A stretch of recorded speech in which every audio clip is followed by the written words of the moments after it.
Greetings and salutations. My name is Orville Higgins, and it's another edition of Fan Central. Talking to the people at the heart of the top sporting stories.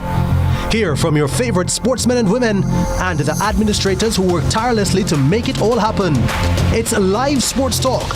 I've written an entire article. Yes. Looking at all the major issues every Tuesday at 9 p.m.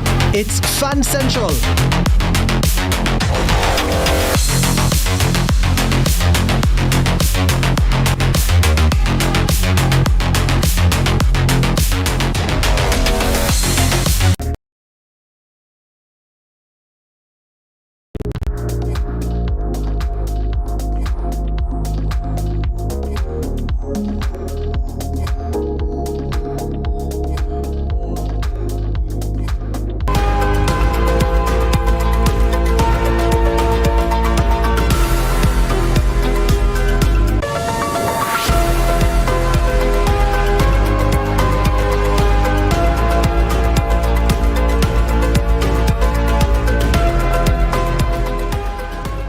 Thanks for joining us for CVM News at Noon. It's Wednesday, March 25, 2026. I'm Amoy Harriet. Up first this afternoon, you don't have to be big to bid. Those words of encouragement to small and medium-sized enterprises from Minister of Finance Favour Williams, whose closing remarks in the budget debate spoke to the possibilities available for smaller enterprise to participate in Jamaica's rebuilding efforts post-Melissa, with opportunities being made more available for procurement. A company does not have to be big to bid for government procurement. The small contractor can now bid on projects within her company's capability. The tech startup can now have a fair chance to bid at digitizing records for our ministries, departments, and agencies. This is what this opportunity looks like under this administration, Madam Speaker. Small businesses will finally have a chance at government's procurement. Meanwhile, a public meeting is scheduled to introduce more Jamaican businesses to the procurement process, potentially providing an opportunity for them to benefit from the billions of dollars in government spending each year. The Public Procurement Commission has been working on establishing and maintaining a verified list of qualifying small business suppliers so that they can easily identify eligible businesses when applying the set-asides provision. Work is underway. So, Madam Speaker, as a government, we say to small business owners, get ready. March 26 at 1 p.m. is the date, and Exim Bank's meeting room is the place. We're calling all micro enterprises with annual turnover below 15 million and small businesses with turnover between 15 million to 75 million to learn about the government's procurement process. Now, a major global oil disruption is now raising concerns about Jamaica's economic stability as spiking energy costs threaten to impact transport, electricity and inflation. Speaking on CVM's lead story, development economist Dr. Christian Stokes warns that the country's heavy dependence on imported oil leaves it highly exposed. Clearly, if the prices go up, we're going to be faced with some particular issues. Meaning to say, the price of gasoline will go up, travel, and oil, natural gas, all the carbon-related products will go up at a time when we are trying to get inflation under control.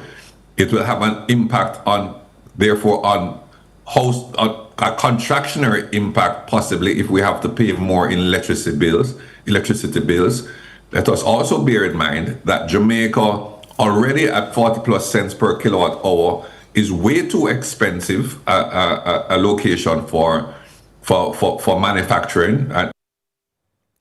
Business operators along Orange Street in downtown Kingston are being assured that long-standing challenges affecting their daily operations are now being addressed. The Kingston and St. Andrew Municipal Corporation, KSAMC, recently met with stakeholders in the area to discuss concerns ranging from limited parking and improper garbage disposal to traffic congestion. The corporation says a multi-agency approach is now being implemented to improve these conditions. Partnering with Recycling Partners of Jamaica and the National Solid Waste Management Authority, Kingston Mayor Andrew Swaby says steps are being taken to strengthen garbage collection and promote proper waste disposal practices. Is that we are saying to you that if you have your cardboard boxes, put it in a receptacle that will be provided on Orange Street, a strategic position. I think it will be locked, and I think you will have access to it.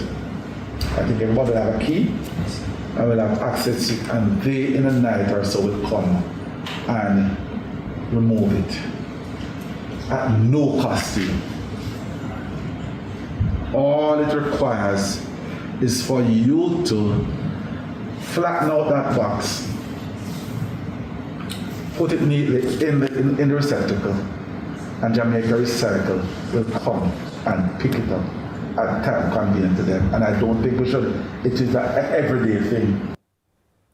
The Monroe University has made a comprehensive donation of $2 million Jamaican dollars to the Westwood High School and the Monigue College. The students, principal and staff of both schools welcomed the donations to bolster restoration efforts following Hurricane Melissa. Crystal Williams tells us more.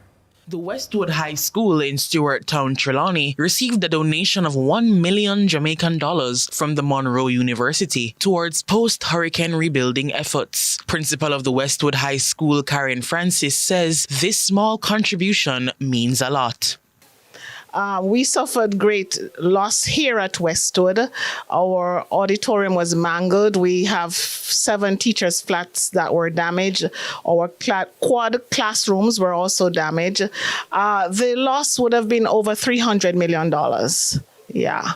And so we really are grateful for every little nickel. These are some of the buildings demolished by the disaster. Shanique Mackenzie Daniel is a past student of both institutions. This campaign was coordinated by Mr. Denzel Daniel and the entire Monroe family with our Monroe Cares campaign, where we raised funds through different means to ensure that we could have done this initiative today to give back as we often do at Monroe. The Monigue College was also a beneficiary of a $1 million donation from the university. Crystal Williams reporting for CVM News.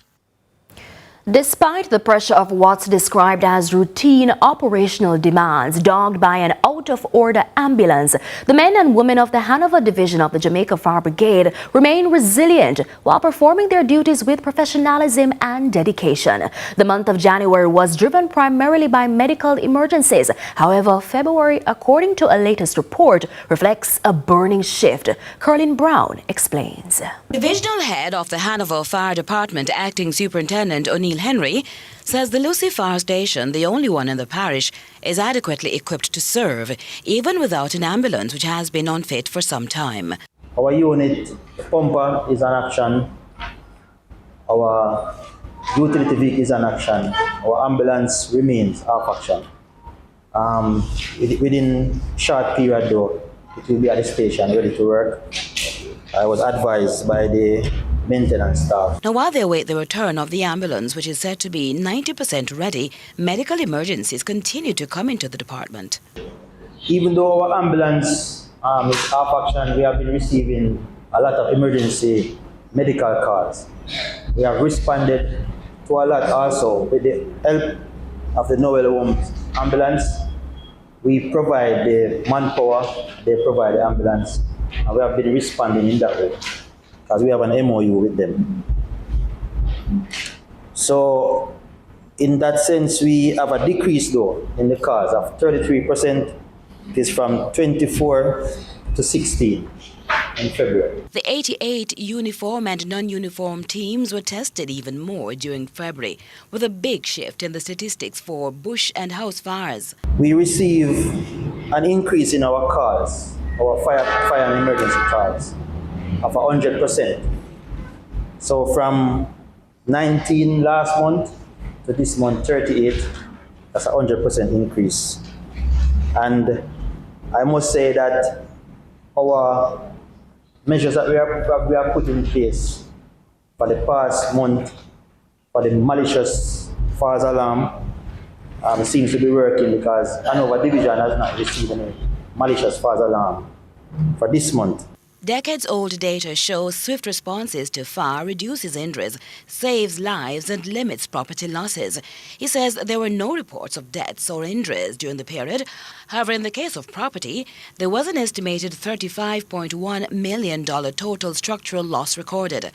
Or by Q, where we used to have an open source, where we could reverse it, the unit straight down to the water source, and then could pump from there by lifting water from the open source to the unit and then to the hose.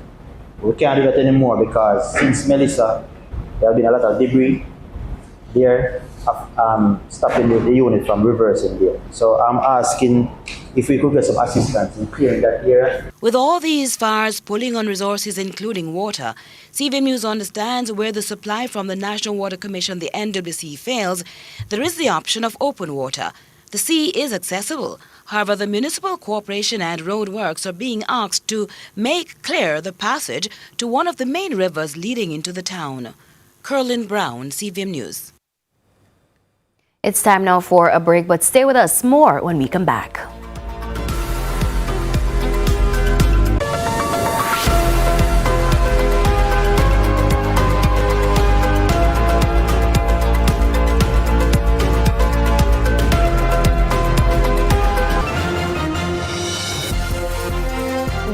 Deposit insurance in a minute. JDIC insures deposits up to $1.2 million per depositor, per ownership category, per institution. This includes individual and joint accounts.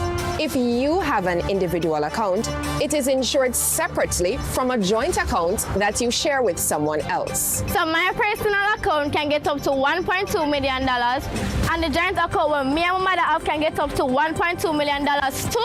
That is it. JDIC ensures that if you have an account in your name alone and another account with somebody else, your money is protected, giving you financial security and peace of mind. Nice to know. Jamaica Deposit Insurance Corporation. Protecting your deposits, securing your future. JDIC, protecting deposits for you and me.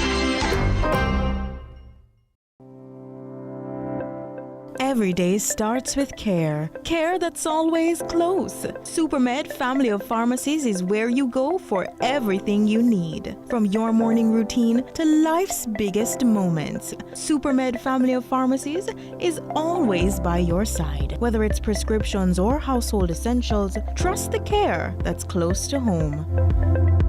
Super happy, super healthy, Supermed.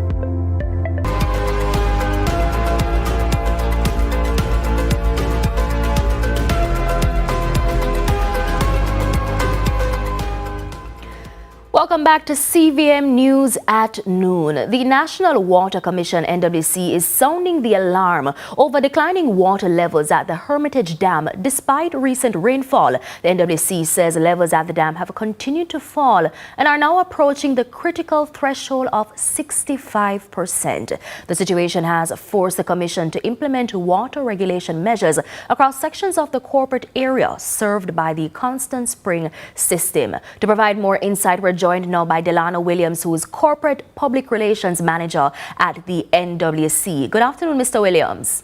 Hi, good afternoon to you. Thank you for having me. Good afternoon to your viewers. So talk to us. How serious is the current situation at the Hermitage Dam?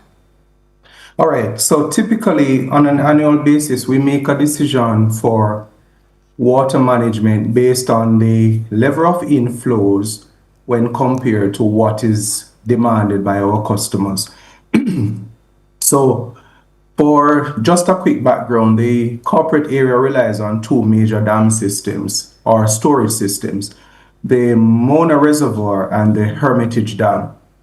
Once we start seeing a decline in the storage levels for these facilities, it tells us that we have a greater demand to serve the network than the volume of water that is coming in. So we track it over several months. At a critical point, we have to make that determination that, okay, if we continue to fall at this same rate, we could very well run out of water before the dry spell or the drought period has elapsed. And so that is where the decision comes in to better manage water supply by implementing a regulated type of service. Mr. Williams, over the past 2 weeks, we've seen rainfall almost daily, yet we're seeing where the levels continue to decline. Can you explain to our viewers why this is so? All right. So the storage systems are served by rivers that are in the northeast section of the island. While there is a lot of rain, we have not seen inflows coming from those river systems. The Yalas River, the Negro River, the Hope River, which serve into the Mona system, and also the Wagwater River, which substantially feeds into the Hermitage.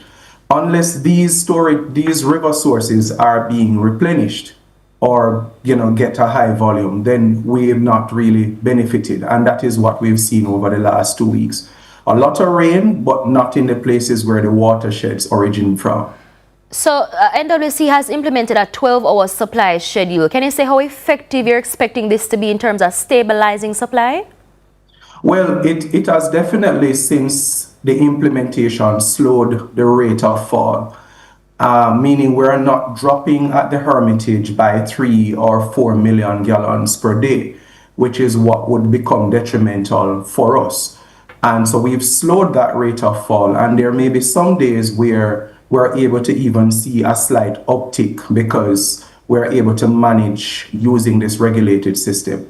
We expect it to hold us for at least the next few months until the rains do come as forecast. We're hoping they come earlier, which would allow us to relax these same regulations, restore our customers to 24-hour service. But it is really a very, very necessary approach, having exhausted the other water management activities and also having seen the gains that we have made from the non-revenue water reduction program, which has helped us to get to this point without having the need for any regulations. So it's a total water management approach. The regulations are not a first resort. In fact, they come at the very, very last, and only if absolutely necessary, and only for as long as necessary. So what are some of the communities that are most at risk right now for prolonged water disruption, and what exactly are the plans in place for places like hospitals and schools that would need the water supply? All right, so let's clarify that we do not currently have any locations that have a prolonged situation. The regulations allow for each section of the Constant Spring network to receive water within a 12-hour period on a daily basis. So for the areas below the Ministry of Justice, that's the intersection of Constant Spring Road and West Kings House Road, all the areas into Halfway Tree Crossroads, the roads leading off, coming back to Maxfield, Hagley Park Road, those communities are served between 6 a.m. on a daily basis and 6 p.m. And I note I say between because it's not a flick of the switch kind of operation. So the water literally has to travel the length of the pipes into the homes and businesses. The reverse now applies for the evening time. Those communities that are upstream from that same point at West Kings House Road and Constant Spring Road, all the way into Manor Park, then going west to the areas such as Queensboro, Mullines Road, sections of Patrick City, Mannings Hill Road, and so on. They are supplied between the 6 p.m. and the next morning 6 a.m. Again, elevation, where you're situated, the pressures that are on the network may dictate that some persons will see water in their pipes a little earlier than others. And so we encourage storage, but we also ask customers to give us their feedback so we can also do any kind of calibration that will improve supply where possible. So since the Mona Reservoir remains relatively stable right now, can it in some way offset the strain on Hermitage system if conditions worsen? Excellent question. And the short answer is yes, it can, and it is in fact being used to supplement. So the same West Kings House Road, we have an interconnection there where Mona helps to augment. Had that not been the case, the 12-hour regulation would not necessarily be as effective. Now, we still have to manage the Mona system. And why that is so is because the Mona also has seen a drop in inflows. At this point, we are at 84% when compared to 90% last year, and then even closer to a 100% capacity the year before in 2024. And so these realities mean that the Mona is also falling, and so we have to balance it because they